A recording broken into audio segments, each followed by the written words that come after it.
Well, hello, everyone. I'm James Dobson, and you're listening to Family Talk, a listener-supported ministry. In fact, thank you so much for being part of that support for James Dobson Family Institute.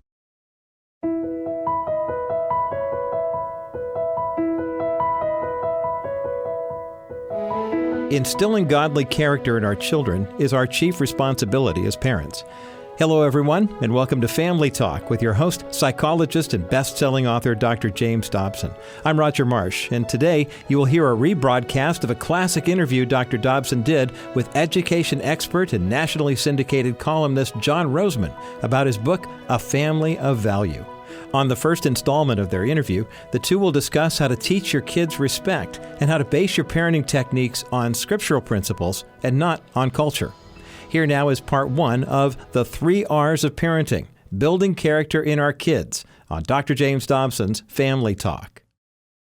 You call yourself a psychological heretic. Explain why. Well, because I really don't subscribe to what I would refer to, Jim, as the party line in psychology. As I see it, some 40 years ago, we stopped listening to Grandma and her ageless wisdom when it came to how children should be reared in America. And we started listening instead to people like us. And unfortunately, as you know, Jim, our profession tends to be very secular in its understanding of issues. My feeling is that the mental health professional with no wittingness about it led the American family in the wrong direction, and that a lot of the problems that we see today with America's children and with their discipline, and a lot of the problems in a more general sense that we're seeing with the American family, have to do with a nouveau philosophy of family living that was marketed to us by mental health professionals in the media beginning in the 50s and 60s. And it's getting more extreme all the time. I find myself farther and farther from the mainstream of the psychology profession with the passage of time. The research that's been released just recently just absolutely blows me away. I don't know if you're aware that the Psychological Bulletin carried an article, a meta-analysis, if you will, of pedophilia. Having to do with sexual abuse of children, right, and saying it wasn't all that big a deal, and most kids are not hurt by it. There was another one called Deconstructing the Father, saying that fathers are not needed. Mm-hmm. I mean, these are crazy ideas. And I find myself, like you do, looking backward to the wisdom of where we've been, because Grandma did know, didn't she? Oh, yes, she knew. And it's not to say that there were some children who were not raised well by their parents back then. There will always be, given the fallible condition of the human race, there will always be bad parents and people who shouldn't have had children in the first place. But from all accounts, and in fact all the numbers would support the idea that children fared better, even though they grew up, all of them, in imperfect families 50 years ago, than they are faring today. One of the things that just horrifies me is the increase in violence among children. The teacher reports of the gross amplification of behavior problems in the classroom and so on and so forth. I think the message is all around us in our culture. What we have failed to do, in an overall sense, is that we have turned our attention as parents away from instruction in character in the American family. And we are now today focused on the development of specific skills, such as soccer talents and developing a gifted child. And we're no longer focusing on what Scripture calls the things that remain. I keep telling people, it's fine and dandy that your child's soccer team wins the state tournament when he's 7 years old, but when he's 25, that's going to be irrelevant in a job interview. Mm-hmm. No one is going to ask him, how many ribbons did you acquire in after-school activities? What they're going to be looking at is the substance of his being, his personality, his social skills, and his character. And his character, all of which reflects character, of course. And I tell parents, what we need to begin doing is using the family as a workshop, as a classroom, to once again turn our attention to character issues in child rearing. I started out with a very idealistic mindset. And Willie and I were parents when she was 19 and I was 21. And I was playing in a rock and roll band, and I was a leftist, liberal college agitator at the time.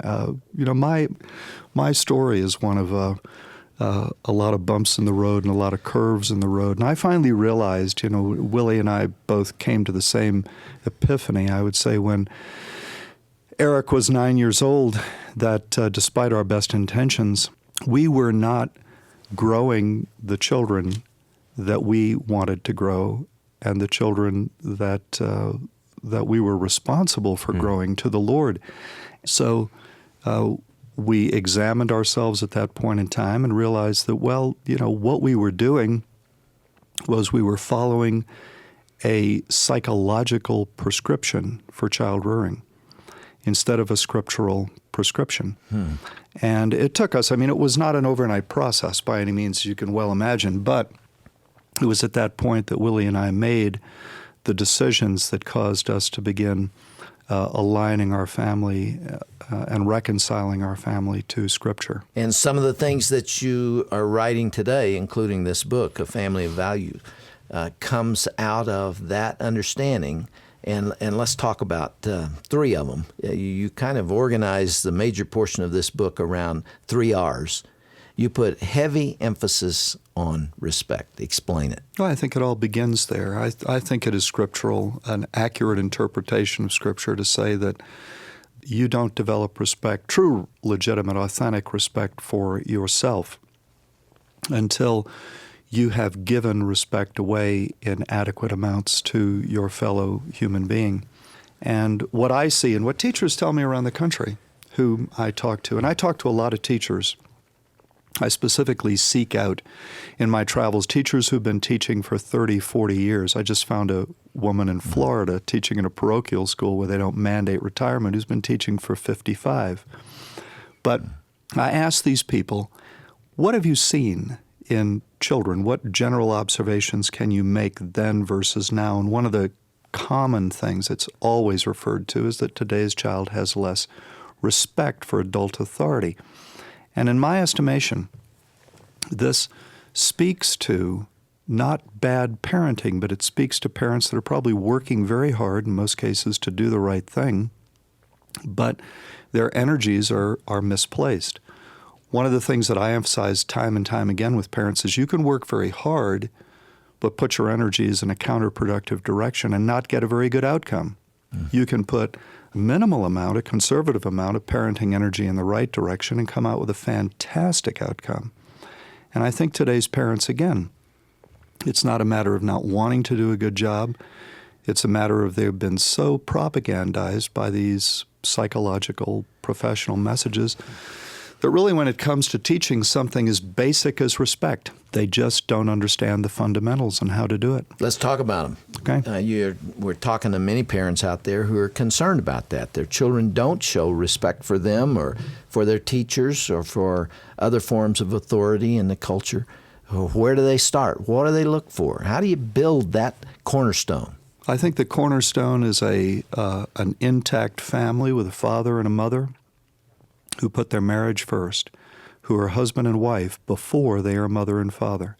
And it's not that the children get neglected or shoved to the side, but that the children see that there is a relationship at the center of the family that stabilizes this family, that empowers this family. So they are showing respect for one another. That they're showing respect for one another, and that respect for one another galvanizes the children's attention. It causes the children to pay attention to their parents, which is a litmus test of the children's respect.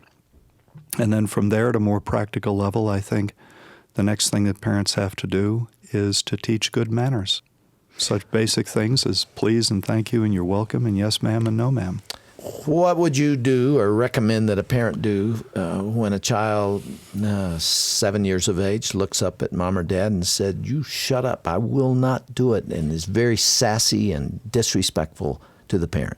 Well, I can remember an incident like that with my daughter. I told her to set the table. She stomped. She was about 7, Jim. I was cooking dinner that evening. Willie wasn't home.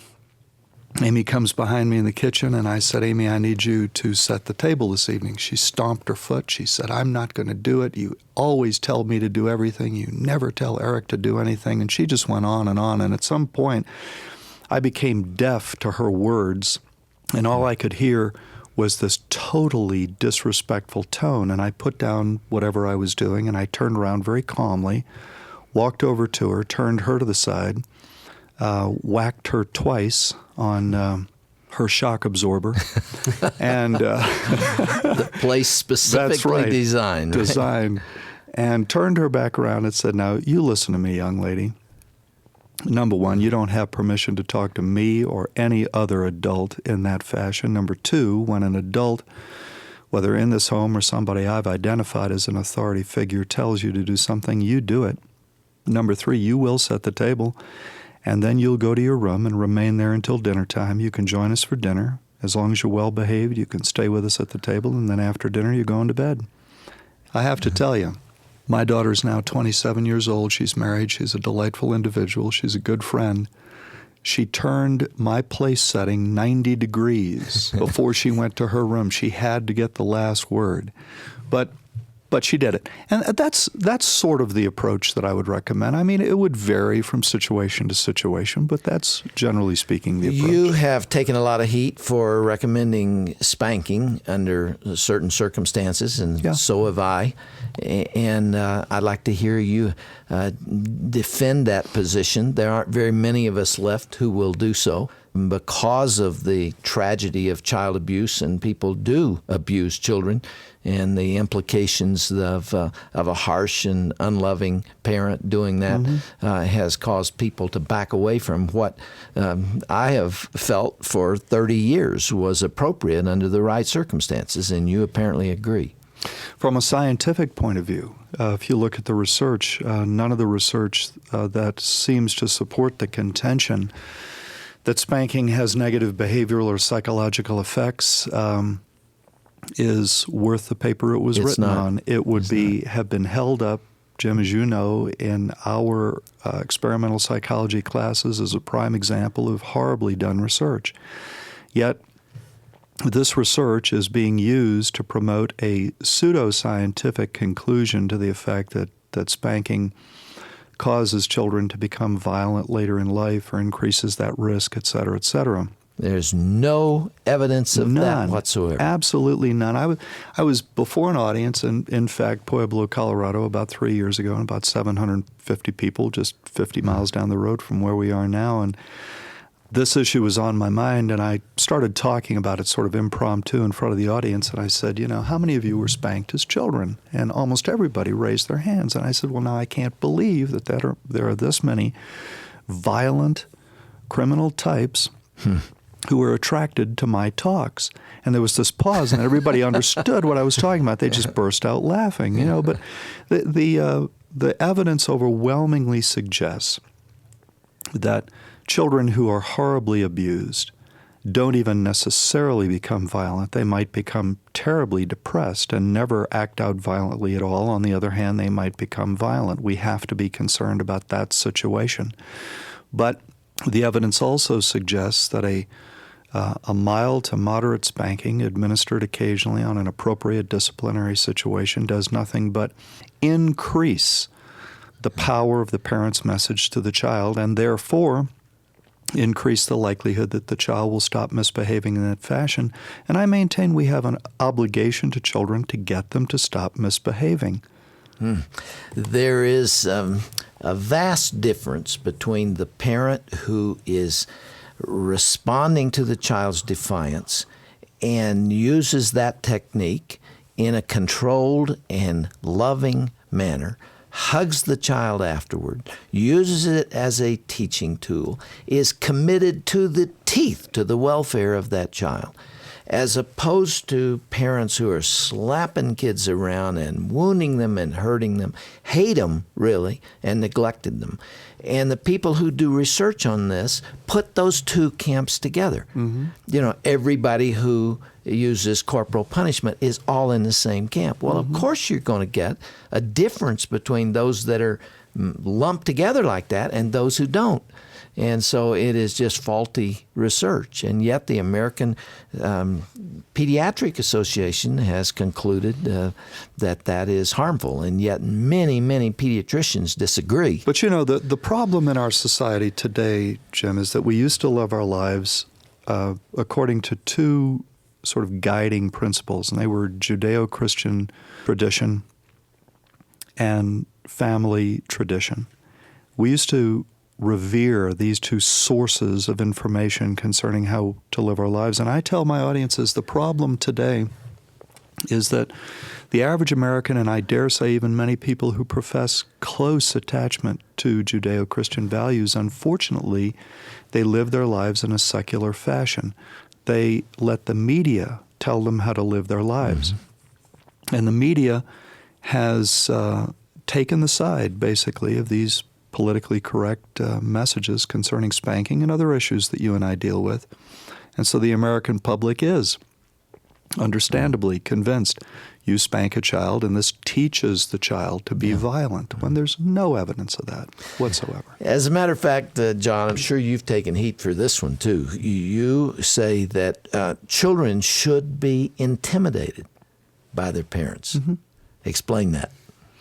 Well, I think there's a difference between being intimidated by one's parents, which I think is a legitimate expression on the part of the child of awe and respect, and the parent's effectiveness at galvanizing that awe and respect. And a child who is fearful in the sense of he shaking in his boots, whether proverbially or literally, when his parents walk into the room.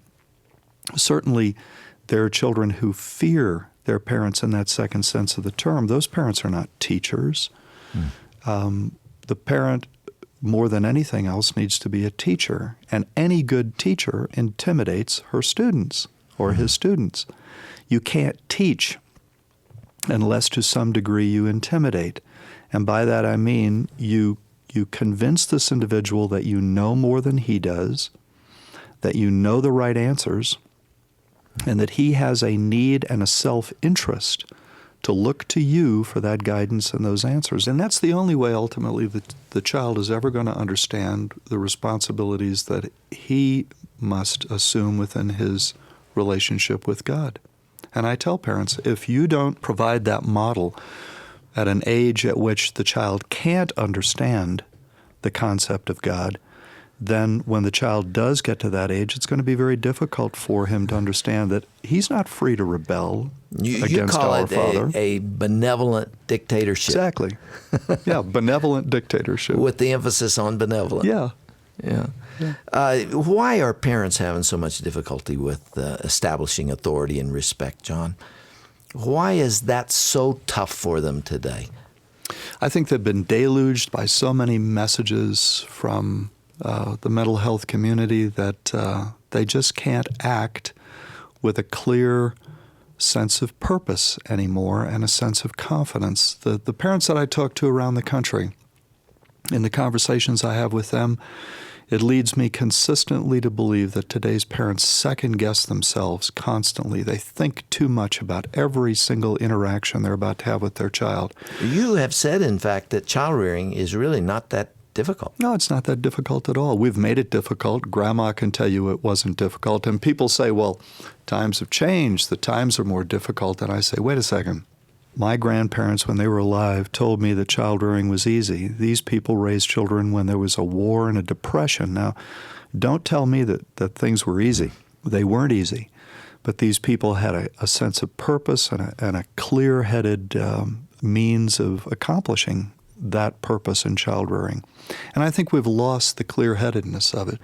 And one of the things that I do as I travel around the country is child rearing isn't hard. Staying married is hard.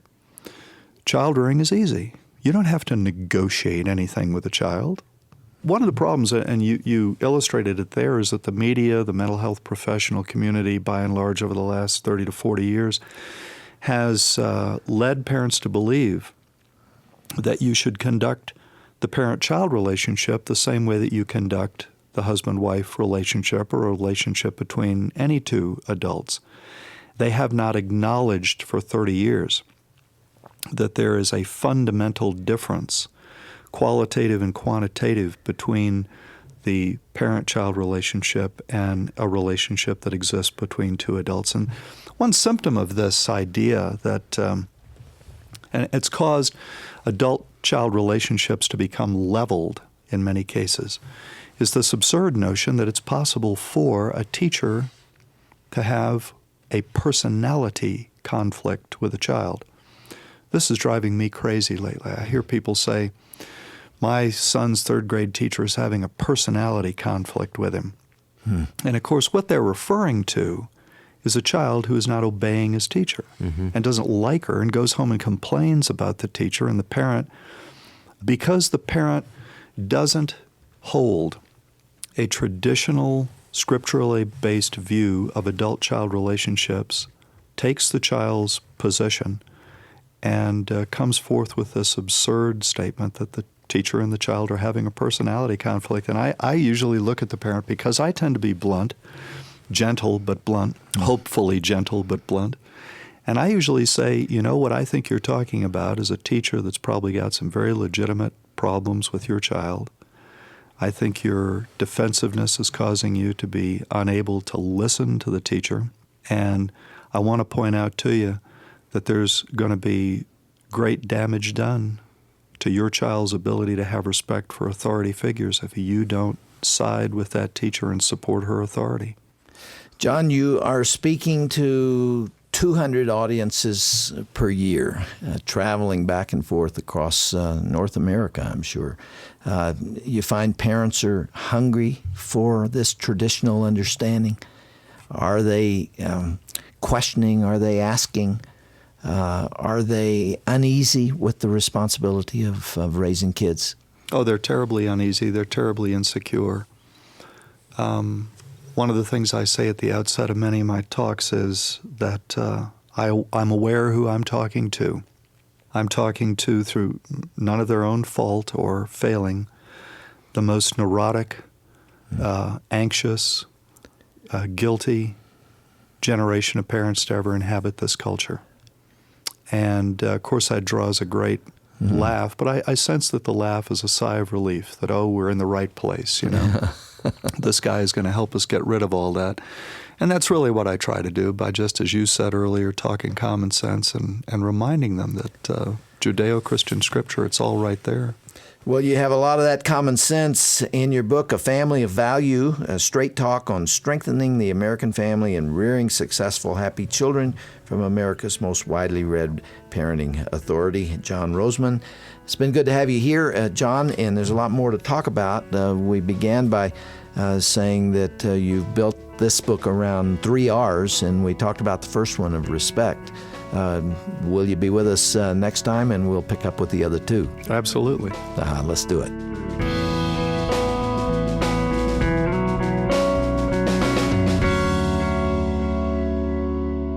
You have been listening to Day 1 of Dr. James Dobson's interview with nationally syndicated columnist and education expert John Rosemond here on Family Talk.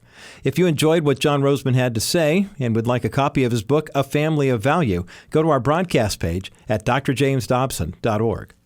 We thank you so much for your continued support of this ministry, and now is the great time to partner with us here at Family Talk. If you can give, you can make your contribution securely online at drjamesdobson.org. Or over the phone, it's 877-732-6825. Again, the toll-free number to call, 877-732-6825. And thanks so much for your financial support and for your prayers for this ministry.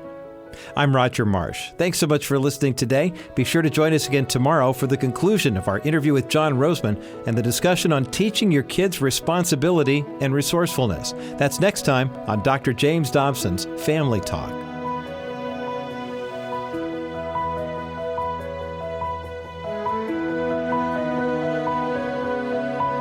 This has been a presentation of the Dr. James Dobson Family Institute.